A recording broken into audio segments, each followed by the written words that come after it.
The heart of America mourns tonight. Twin tornadoes ripped through St. Louis, Missouri, leaving behind a trail of devastation and despair. 5 souls were lost in the storm's fury, including a young child. Over 5,000 homes are damaged or destroyed. As darkness fell, an eerie silence descended upon the city, broken only by the wail of sirens and the rumble of heavy machinery. A citywide curfew from 9 p.m. to 6 a.m. is in effect as emergency responders work tirelessly to reach those trapped beneath the rubble. The storm struck with the swiftness of a viper, leaving residents little time to react. Eyewitness accounts paint a harrowing picture of the chaos that ensued as the tornadoes touched down.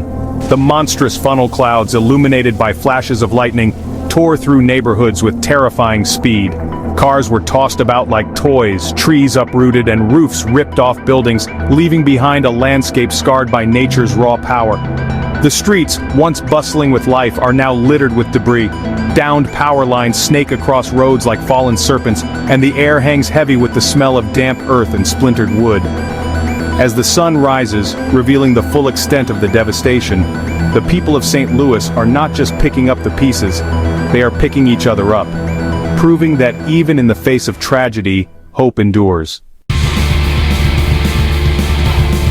The first tornado, a monstrous, swirling vortex, touched down at approximately 7:45 p.m. local time. It ripped through the heart of the city, leaving a path of destruction in its wake. Within minutes, a second tornado, equally as powerful, followed a parallel path, compounding the damage and amplifying the terror. Winds exceeding 130 miles per hour turned everyday objects into deadly projectiles. North City, known for its vibrant art scene, was hit particularly hard. The historic Harlem Tap Room, a beloved local institution, was reduced to rubble. Across town in the central West End, the popular Kingside Diner suffered significant damage. In Maryland Heights, residents reported golf ball-sized hail that shattered windows and dented cars. LeMay and North Riverfront were also in the storm's path, with businesses like the coatings application and waterproofing company bearing the brunt of the wind's fury. The storm's suddenness and ferocity left many residents with no time to seek shelter.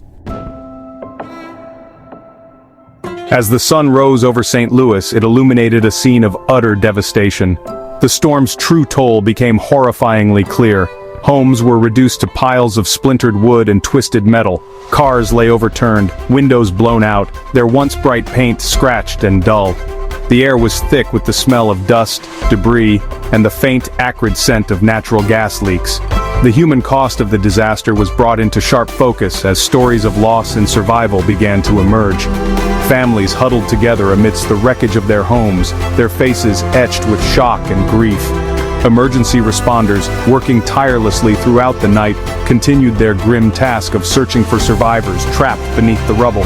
The injured, some with life-threatening wounds, were rushed to overcrowded hospitals, where medical staff worked tirelessly to save lives. Amidst the devastation, stories of resilience and compassion emerged. Neighbors helped neighbors, sharing food, water, and shelter. Volunteers, their faces grim but determined, arrived from across the state, ready to lend a helping hand. The spirit of St. Louis, though battered, was far from broken. Section 4, St. Louis responds. In the face of unimaginable tragedy, the city of St. Louis responded with swiftness and determination. Mayor Tashora Jones, her voice heavy with emotion, declared a state of emergency within hours of the storm's passing. This declaration unlocked crucial resources and paved the way for a coordinated response effort involving local, state, and federal agencies. The National Guard was placed on standby, ready to assist with search and rescue operations, as well as to maintain order in the wake of the disaster. First responders, many of whom had worked tirelessly throughout the night, continued to comb through the rubble, their resolve unwavering. Emergency shelters, set up in schools and community centers, quickly reached capacity as thousands were displaced from their homes. The city government, in partnership with local businesses and community organizations, worked tirelessly to provide essential services to those affected by the storm. Water distribution centers were established, hot meals were served to those in need, and medical aid was provided to the injured. The focus shifted from immediate rescue to long-term recovery, a daunting task that would require a collective effort. Law enforcement agencies patrolled the streets, their presence providing a sense of security in a time of uncertainty. The city, though wounded, began to show signs of life as residents emerged from their homes, their faces etched with a mix of grief and determination. Section 5. Stories of hope and resilience. Even in the darkest of times, the human spirit finds a way to shine through. Amidst the devastation, stories of hope, resilience, and extraordinary courage emerged from the wreckage of St. Louis. One such story involved a family who survived the storm's fury by taking shelter in their bathtub, their bodies shielding their young children. Their home was destroyed, their belongings scattered to the wind, but they emerged from the rubble, shaken but alive, a testament to the power of love and the will to survive.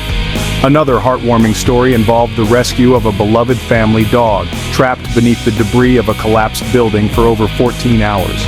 Social media became a lifeline for many, with harrowing stories of survival and acts of kindness going viral. These stories, shared and reshared thousands of times, became beacons of hope, reminding the world that even in the face of tragedy, the human spirit is capable of extraordinary resilience. Section 6. Bracing for the future. As St. Louis began the long and arduous process of recovery, a sense of uncertainty hung heavy in the air. The immediate danger may have passed, but the threat of severe weather remained a stark reality. Meteorologists warned of more storms over the weekend, urging residents to stay alert and prepared. The city, still reeling from the previous night's devastation, braced itself for the possibility of further hardship. The rebuilding process, estimated to take weeks if not months, was already underway. Construction crews worked tirelessly to clear debris, restore power, and assess the structural integrity of damaged buildings. Donations poured in from across the country, a testament to the generosity and compassion of the American people. Volunteers, their numbers swelling by the day, continued to provide much-needed assistance, their efforts a beacon of hope in a time of need. The city, though scarred by tragedy, was determined to rebuild, to emerge from the wreckage stronger than before. Section 7. The long road to recovery. The twin tornadoes that tore through St. Louis left an indelible mark on the city's landscape and psyche. The road to recovery will be long and challenging, fraught with emotional, physical, and financial hurdles. The initial shock has given way to the daunting reality of rebuilding shattered lives and a community fractured by loss. Yet, amidst the devastation, the indomitable spirit of St. Louis shines through. The outpouring of support, both locally and nationally, has been overwhelming. Volunteers, many of whom lost everything themselves, worked tirelessly alongside first responders, clearing debris, distributing aid, and offering comfort to those in need. The rebuilding process will require a monumental effort from individuals, communities, and government agencies. The physical scars may take years to fade, but the emotional scars will likely linger far longer. However, this tragedy has also revealed the incredible resilience of the human spirit. The road ahead may be long, but St. Louis will rebuild, stronger and more united than ever before.